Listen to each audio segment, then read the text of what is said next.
নমস্কার, stock market ইনফোতে আপনাদের সবাইকে স্বাগত। এখন বাজারে সবার মুখে একটা কথা প্রায়শই শোনা যাচ্ছে, জিডিপি গ্রোথ। কি এই জিডিপি? কেন জিডিপি নিয়ে চারদিকে এত আলোচনা চলছে? ভারতীয় অর্থনীতি বা শেয়ার মার্কেটে এই জিডিপির গুরুত্ব কতখানি? আসুন আজ আমরা জিডিপি সম্পর্কে বিভিন্ন প্রশ্নগুলোর উত্তর খুব সহজভাবে বুঝে নিই। এটা ইকোনমিক্সের একটা বিষয়, খুব গুরুগম্ভীর আলোচনা না করে খুব সহজভাবে আমরা জেনে নেব। তাই সময় নষ্ট না করে আসুন শুরু করা যাক। তবে তার আগে যারা এই চ্যানেলটি প্রথমবার দেখছেন তারা অবশ্যই সাবস্ক্রাইব করবেন এবং বেল বাটন ক্লিক করে দেবেন, যাতে এই ধরনের গুরুত্বপূর্ণ বিষয় নিয়ে আলোচনার ভিডিওগুলো আপনারা মিস না করে প্রথমেই দেখে নিতে পারেন। আর ভালো লাগলে সবাই অবশ্যই লাইক করবেন। এবার আসি জিডিপি কি। জিডিপির full form gross domestic product. GDP হলো এমন একটা ইন্ডিকেটর যা দিয়ে আমরা কোনো দেশের অর্থনীতির অবস্থা বুঝতে পারি। সাধারণত কোয়ার্টারলি বা ইয়ারলি একটি দেশের উৎপাদিত পণ্য ও পরিষেবার মোট বাজার মূল্য, যার মধ্যে সব রকমের ট্যাক্স ও ভর্তুকিও ধরা হয়। সারা বিশ্বে জিডিপিকেই মেইন ইন্ডিকেটর হিসেবে ধরা হয় ইকোনমিক্যাল অ্যাক্টিভিটিস পরিমাপ করার জন্য। সহজ করে বললে বর্তমান দামের বাজার মূল্য হলো নমিনাল জিডিপি, আর নমিনাল জিডিপি থেকে মুদ্রাস্ফীতি বাদ দিলেই প্রকৃত জিডিপি বেরিয়ে আসে। ভারতবর্ষে জিডিপি কবে থেকে পরিমাপ করা শুরু হয়েছিল? 21 শতকের শুরু থেকে বার্ষিক গড় জিডিপি বৃদ্ধি 6% থেকে 7% হয়েছিল, এবং 2013 থেকে 2018 পর্যন্ত ভারত চীনকেও ছাড়িয়ে বিশ্বের সবচেয়ে দ্রুত বর্ধমানশীল প্রধান অর্থনীতি হিসেবে পরিগণিত হয়েছিল। 2021 সালে ভারতের জিডিপি কিরকম ছিল? 2021-22 ফিনান্সিয়াল ইয়ারে ভারতের জিডিপি ছিল 147.35 ট্রিলিয়ন, যেটা 2019-20 সালের থেকেও 1.5% বেশি। সবচেয়ে আনন্দের বিষয় হলো জিডিপির হিসাবে ইন্ডিয়ান ইকোনমি ওয়ার্ল্ডের মধ্যে 5th লার্জেস্ট। এখন আসি জিডিপি শেয়ার মার্কেটে কেন গুরুত্বপূর্ণ। জিডিপি শেয়ার মার্কেটের ক্ষেত্রে ভীষণ গুরুত্বপূর্ণ, কারণ ইনভেস্টররা জিডিপি গ্রোথের উপর ডিপেন্ড করে তাদের অ্যাসেট অ্যালোকেশন করে থাকেন। যাই হোক, যখন একটি অর্থনৈতিক মন্দা হয়, ইনভেস্টররা জিডিপি বৃদ্ধির উপরে খুব গুরুত্ব দেয়, কারণ অর্থনীতির কিভাবে পরিবর্তন হচ্ছে সেই হিসেবে তারা তাদের অ্যাসেট অ্যালোকেশন করে থাকেন। যখন একটি অর্থনৈতিক মন্দা হয় বা ইকোনমিক স্লামস হয়, তখন ব্যবসাগুলো কম লাভ করে, যার ফলে স্টকের দাম বা শেয়ারের দাম অনেক কমে যায়, যেমন এখন চলছে। জিডিপি স্টক মার্কেটের উপরে কিভাবে এফেক্ট করে? যে কোনো ধরনের গ্রোথ বা ডিক্লাইন, অর্থাৎ জিডিপি বেড়ে যাওয়া বা কমে যাওয়া, তার রেজাল্ট সম্পূর্ণ স্টক মার্কেটের উপরে প্রভাব ফেলে। যখন বিজনেস সেক্টরগুলো তাদের আর্নিংস বা প্রোডাকশন ইনক্রিজ করে, তখন ইকোনমির উপরে তার রিফ্লেক্ট করে এবং একটা পজিটিভ মুভমেন্ট জিডিপির উপরে দেখা যায়, অর্থাৎ জিডিপি গ্রোথ হতে থাকে। ঠিক উল্টোটাও তাই, যখন বিজনেস সেক্টরগুলো ডিক্রিজ করে, তার আর্নিংস বা প্রোডাকশন ডিক্রিজ হয়, তখন ইকোনমিক্যাল গ্রোথ হয় না, তখন ইকোনমি একটা নেগেটিভ মুভমেন্ট হয় এবং জিডিপির গ্রোথ রেট কমতে থাকে। স্টক মার্কেটকে কখনো কখনো সেন্টিমেন্টাল ইন্ডিকেটর হিসেবে ধরা হয়, এবং জিডিপির উপরে এই সেন্টিমেন্ট ভালো রকম ইম্প্যাক্ট ফেলে। জিডিপি সমস্ত রকম পণ্য ও পরিষেবার পরিমাপ করে, যার ফলে স্টক মার্কেটে সেন্টিমেন্টও ডিফার করে এবং স্টক মার্কেটে সেই অনুযায়ী আপস অ্যান্ড ডাউনস হয়। জিডিপির কিছু ড্রব্যাকসও আছে। এমন ভাইটাল কিছু বিষয় আছে যা জিডিপিতে ধরা যায় না, যেমন ব্ল্যাক মার্কেট, যা কোনো কোনো দেশের অর্থনীতির একটা বড় অংশ।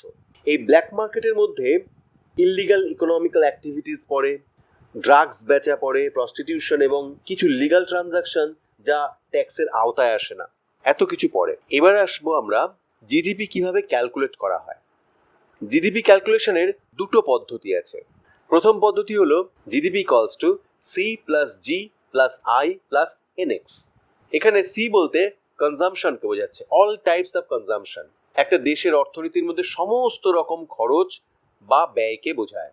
জি বলতে গভর্নমেন্ট এক্সপেন্ডিচার্স, যার মধ্যে সরকারি কর্মচারীদের স্যালারি, রাস্তাঘাট নির্মাণ বা মেরামত, পাবলিক স্কুল, মিলিটারি এক্সপেন্সেস সব কিছু ধরা হয়। আই মিনস ইনভেস্টমেন্টস, কোনো দেশের সমস্ত রকম ইনভেস্টমেন্টকে বোঝায়।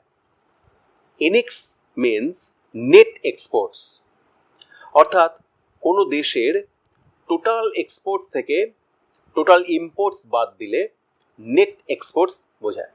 আর জিডিপি নির্ণয়ের দ্বিতীয় পদ্ধতি হলো GDP equals to total national income plus sales tax plus depreciation plus net foreign factor income. এখানে টোটাল ন্যাশনাল ইনকাম বলতে সমস্ত ধরনের ওয়েজেস, রেন্ট, ইন্টারেস্ট, প্রফিটস এর যোগফলকে বোঝায়। সেলস ট্যাক্স পণ্য ও পরিষেবা বিক্রয়ের উপর গভর্নমেন্ট যে ট্যাক্স আরোপ করে, যে কনজিউমার ট্যাক্স আরোপ করে, তাকে সেলস ট্যাক্স বলে। ডেপ্রিসিয়েশন সবাই আমরা জানি। আর নেট ফরেন ফ্যাক্টর ইনকাম, এটা একটু বোঝার বিষয়।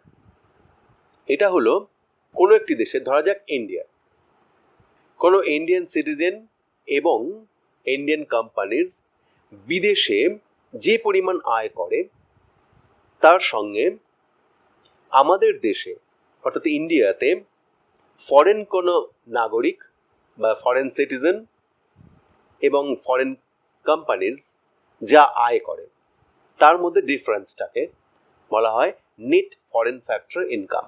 ইন শর্ট, জিডিপি হলো private consumption, gross private investment, government spending এবং এক্সপোর্ট আর ইম্পোর্টের ডিফারেন্সের টোটালটা। এবার আসি আমরা, এই জিডিপি ক্যালকুলেট কে করে? সেন্ট্রাল স্ট্যাটিস্টিক্স অফিস সমস্ত ধরনের ফেডারেল এবং স্টেট গভর্নমেন্টের এজেন্সির সঙ্গে এবং বিভিন্ন ডিপার্টমেন্টের সঙ্গে কোঅর্ডিনেট করে সমস্ত ডেটা কালেক্ট এবং কম্পাইল করে জিডিপি ক্যালকুলেট করে। জিডিপি সাধারণত ইন্টারন্যাশনাল স্ট্যান্ডার্ডকে ফলো করে দেশের ন্যাশনাল স্ট্যাটিস্টিক্যাল এজেন্সি ক্যালকুলেট করে। জিডিপি হাই হলে কি ভালো? রিয়াল জিডিপি যদি বেশি হয় তার মানে ধরা হয় সেটা ইকোনমির পক্ষে বেশ ভালো। অর্থাৎ যখন প্রকৃত জিডিপি বেশ ভালোভাবে বৃদ্ধি পায় তখন কর্মসংস্থান বাড়তে পারে, কারণ কোম্পানিগুলো তাদের ফ্যাক্টরিজের মধ্যে আরও বেশি কর্মী নিয়োগ করে এবং কর্মীদের পকেটে বেশ ভালো পরিমাণ টাকা থাকে। অর্থাৎ ক্রমবর্ধমান জিডিপি মানে আরও বেশি পরিমাণ কর্মসংস্থান সৃষ্টি হওয়ার সম্ভাবনা এবং কর্মীদের বেশ ভালো রকম স্যালারি বৃদ্ধি পাওয়ার সম্ভাবনা বাড়ে। যদি জিডিপি কমে যায় তবে অর্থনীতি সংকুচিত হয়, সেটা ব্যবসা বা কর্মীদের জন্য খুব খারাপ খবর। এটা খুব ভাইটাল পয়েন্ট। যদি জিডিপি পরপর দুটো কোয়ার্টার কমে যায় তাহলে তাকে মন্দা বা রিসেশন হিসেবে ধরা হয়, যার অর্থ স্যালারি বন্ধ হয়ে যাওয়া এবং চাকরি হারানোও হতে পারে, যেটা বর্তমানে চলছে। জিডিপি গ্রোথ অত্যন্ত হারে কমে গেছে। জিডিপি গ্রোথ কমে যাওয়ার ফলে শেয়ার মার্কেটও ডাউন এবং বিভিন্ন দেশ রিসেশনের পথেও চলছে। জিডিপির কতটা গ্রোথ ভালো বা মোটামুটিভাবে ধরা হয় 2.5% টু 3.5%, 2.5 থেকে 3.5% জিডিপি গ্রোথ প্রতি বছর যদি হয় তাহলে ইকোনমির পক্ষে মোটামুটিভাবে চালিয়ে নেওয়া যায়। ইন্ডিয়াতে কিভাবে জিডিপি ইনক্রিজ করা যেতে পারে? এক, কনজাম্পশন ডিমান্ড বাড়িয়ে, ইনভেস্টমেন্ট ডিমান্ড বাড়িয়ে, প্রাইভেট সেক্টরগুলোর উপর ওভার কন্ট্রোলড এবং সরকারকে বেশ ক্রিটিক্যাল রোল নিতে হবে ইনভেস্টমেন্ট বুস্টিংয়ের জন্য। অবশ্যই স্টেটগুলোকেও এগিয়ে আসতে হবে ইনভেস্টমেন্ট ইনক্রিজ করার জন্য। তাই জিডিপি সম্পর্কে মোটামুটি যত তথ্য প্রয়োজন হয় সেটা এখানে দেওয়া হলো। যদি আপনাদের প্রত্যেকের ভালো লাগে তাহলে অবশ্যই লাইক করবেন, শেয়ার করবেন। ধন্যবাদ।